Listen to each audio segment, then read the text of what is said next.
Greetings, my friends. This is Gilles Mansillon. I thought I'd come and return to speak about the ascension process, the spiritual ascension.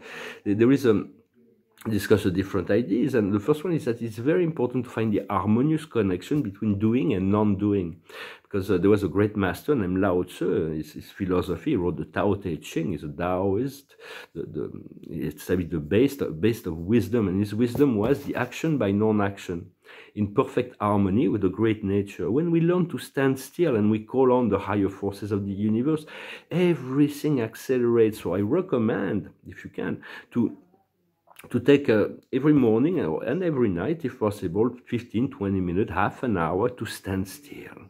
Turn off all the screen, turn off all, and the mind, when you start your day, is like, I'm going to have a great day. Today is going to be full of miracles, and you get up and you just, but then you move into this, because the senses have been so used to get information and pleasure and excitement from the outside world. When you go into meditation, you turn off your senses and you go deep within.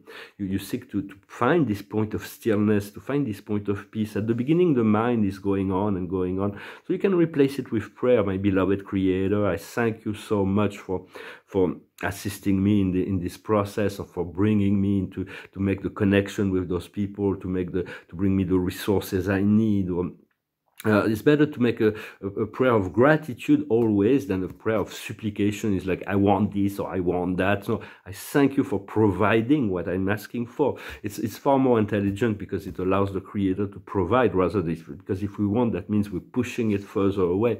So just learn to continue to cultivate your relationship, your prayer, and then eventually the mind slows down, and we get to the center. The deeper we want to go into the deeper we go, the more we aspire to the great ascension, the more we have to face shadows and limitation, and to test, and challenges are becoming far greater.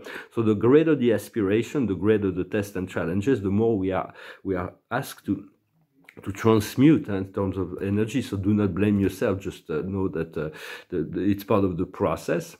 For I'm going to speak about the physical ascension. For physical, what we seek is the ascension of our consciousness. That's plenty enough. You don't need to ascend the physical, although there's going to be some solar flash that will naturally ascend the collective body of humanity. But ascension for the physical body is only if you've been working for many lives on this ascension, then you might be ready, like I'm trying to do right now, is to cleanse myself of all toxins and so on, to ascend my physical body. But it's not necessary. There's only for very advanced for the physical body. If you ascend into this state of immortality, when at the end of this life you can let go of the physical body and just proceed into the higher planes. But ascending the physical body is a very because the seeds of ascension have been planted 2,000 years ago with Joshua, Jesus, but it took 2,000 years and then our souls, those who are preparing for ascension, have been working towards the ascension for 2,000 years in order to get ready. But because as we will assist in the collective light body activation, but do not worry about it. I wouldn't worry about it. For it's very difficult to transmit a third and fourth dimensional, the density of the physical body, into a vessel of light. It's a result of many lifetimes of work. So it's but the physical body is really is our vehicle. It's where we live, and no matter what, this is where we live. So we have to take care of it. In the past, we were a little bit, personally, I was very indulgent. I wasn't really a bit carefree about all that, and for there is a great purification process, and we need to infuse the Creator light into the physical body. So we need to cleanse our auric field, because there is all sorts of distorted energies and toxins that needs to be released in order to integrate the many aspects of our multidimensional self. For the God cells have been completely subdued.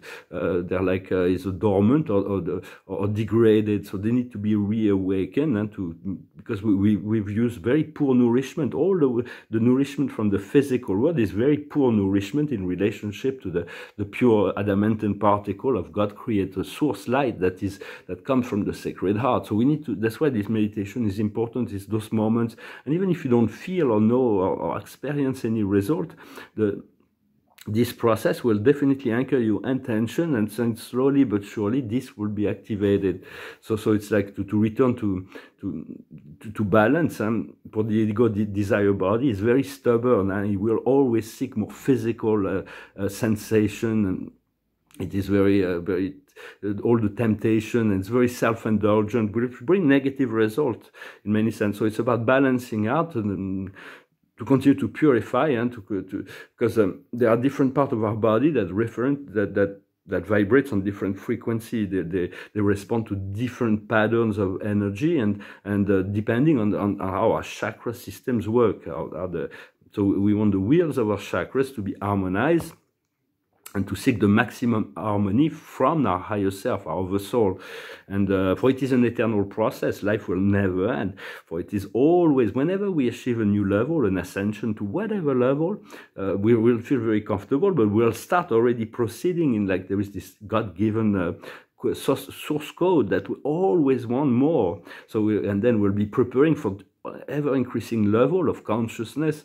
So it's about it's like Master God explained, it's like life, we get it, it's like an anti-chamber into another anti-chamber that lead you to another space that lead you into more space, universe within universes within universes. It never ends. So it's like, but find content in the moment as much as possible, and know there is more to come, there is more to come, and we need to harmonize we live in those four bodies all the time: physical, mental, emotional, and astral, spiritual. We don't realize, we think that the physical is there, and then mental is unconscious, and the emotional is felt, but it's not. So it's like to harmonize those four bodies, but the physical body is very important, and the chakra system needs to be harmonized. And then it depends on our emotional state and mental capability. Just we take one step at a time. And but once the four lower bodies are harmonized, we start to achieve this fifth dimensional state. And the etheric body is like is what we take with us when we die. It's like when we pass on, there is this silver cord that is cut, and the etheric body just removed from this dimension, and the etheric body are also a replica of the mental, the emotional, and the physical. And now things have changed, but before we used to land in a plane that was very similar to the Earth, waiting for a reincarnation. When now it's no longer the case. But this etheric body needs to remove all of the negative memories and understand all that was accumulated during the incarnation, in order to access the next level of consciousness, and all the traumas, the toxins, the painful memory that are stored within our body. Even in life, they resurface sometime, and that makes us very uncomfortable. But it's the dissolution of all kinds of fourth dimensional concept, religious belief, all kinds of things fell apart, and we feel very vulnerable. But then, as the soul comes, and through the soul star, there is new energies that come in. And the higher mind start to balance out our chakras. There is new integration and new perception, but there is times of frustration. Like I said, the more we seek to achieve in terms of spiritual ascension, the more tests and challenges, the more shadows we need to face, the more we need to transmute, the more limitation we need to break free from. Also wanted to bring a quotation from a philosopher named Seneca. So I thought it was interesting, because I really think we should forgive all unconditionally, not to be tied emotionally to any situation. But once it is forgiven, and we're free from any sort of karma or limiting temporal experience, Seneca was saying something that's pretty wise. He says, "He who do not punish evil is damaging the good." Because so it's like we cannot let the darkness damage the good. So there is still need for arbitration, but not from an emotional standpoint. I think it is important to note that for the procedure, when now the process after death is very different. When then we proceed to a plane of love and light. Where we can dissolve all the negativity, and but we're no longer in this dense plane of the fourth dimension. We are taken into a plane that is a plane of light that is similar to the earth, similar to what we just left, but so much more beautiful, peaceful, and joyful. And then we are able to pass through the gates of heaven consciously, and to review our past life as an observer. We have a past life, it's like a museum show. We do not want to intervene or interfere or change anything. It's just a show. We are shown things, we feel things, and we have to follow the show all the way till the end. And then we say goodbye to all the people that we love during these past lives. They fade in the background, except for our very immediate soul family. And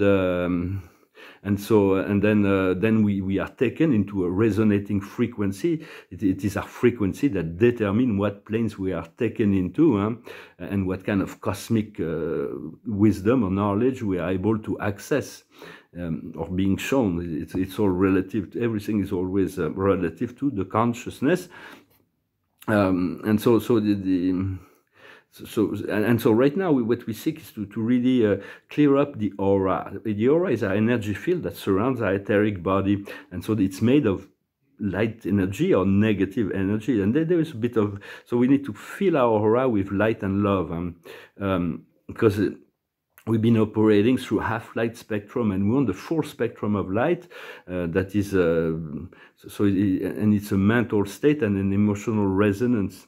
It is because the way we think and how we feel will determine the result of what's going on. So it's like to be as conscious as possible and to work as a co-creator. As a co-creator, every soul and throughout the whole universe must experience the result of their thoughts, their words, and their actions.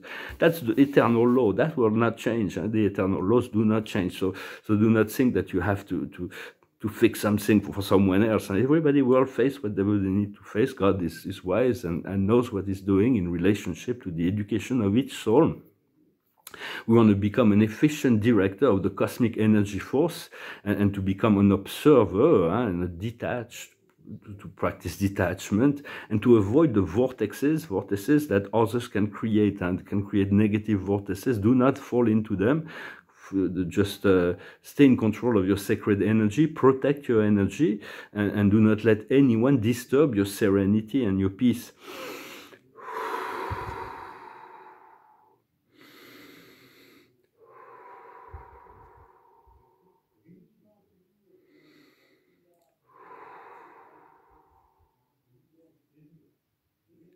Taking 3 breaths before you can, if you can take, whenever something is like challenging, take 3 breaths before you respond. It's like some people will be surprised. They'll like, they'll try to force you into. Do not let people force you into situation you do not want. Just find your, learn to master your energy, your time, your energy, your moment. And for even sometimes we have human moment, and you stop, you breathe, and you return to center. It's okay sometimes to use the violet fire, and through your intention, or through your third eye, or through your heart, violet fire into the situation or the higher self of the people. What we seek is to become an alpha state master, to stay focused, our mind focused within, and be fully aware of all that is going on outside, rather than to be always subjected to random thoughts that come from the collective subconscious or the collective mind of humanity. It's like a lot of thoughts that go through the brain, through the mind. It's not our thoughts. It's just we are bombarded with thoughts from the collective, and so just be selective to the point where you can actually be free from this interference from lower energies, and your own thoughts. It will be your own soul and spirit that slowly descend. The peace, the joy, and serenity are primary qualities of the oversoul. And ascension begins when the soul self becomes dominant within ourselves and assume the direction of our life. There is a DNA activation. All of that is part of the process. Well, I hope this message was interesting for you. I'm going to finish with a song. I thank you for subscribing, for sharing, for commenting, and for liking. Thank you. This channel will grow. What I know is there is a growth process on the energy field of the earth. More and more people are tapping into this higher field of energy. And so thank you for your service to the Creator. For that is really, I'm seeing more and more people that are serving the Creator. I'm seeing who is really in the work that are in the service of Creator, and it's kind of nice to see this community, this family, this consciousness grow day after day, or as it is revealed to me, of course. I'm going to finish with a song that's a mysterious song. I'm kind of mysterious. It's like a song of David Bowie. It's called "The Man Who Sold the World." We passed upon the stairs, we spoke of what and when, although I wasn't there. He said I was his friend, which came as a surprise. I spoke into his eyes, I thought you died alone, a long, long time ago. Who knows? Not me. We never lost control. Your face to face with the man who sold the world. Dum dum dum dum dum dum dum dum dum dum dum. I laughed and shook his hand and made my way back home. I searched for form and land. For years and years I roamed. I gazed a gazeless stare. We walked a million hills. I must have died alone a long, long time ago. Who knows? Not me. I never lost control. Your face to face with the man who sold the world. Dum dum dum dum dum dum dum dum dum dum dum dum dum dum. I'm going to soon be able to acquire musical instrument and start to continue to cultivate that art. Music is an art, and but painting as well. I'm really eager to return to painting and sculpture and all kinds of derivative in visual art, as well as the business of art. This is my first passion. I was a gallery dealer as my first profession. I'm really eager to return to that. It's like I feel it is coming soon, coming close, and so I'm very excited. But I hope you continue to cultivate your vision, cultivate your dream, what makes you feel good. Do not fall prey to the trap, the vortices of all other people that are processing their own stuff right now. Just stay in your light, stay in your joy. I thank you very much, and I wish you a wonderful day. Salat.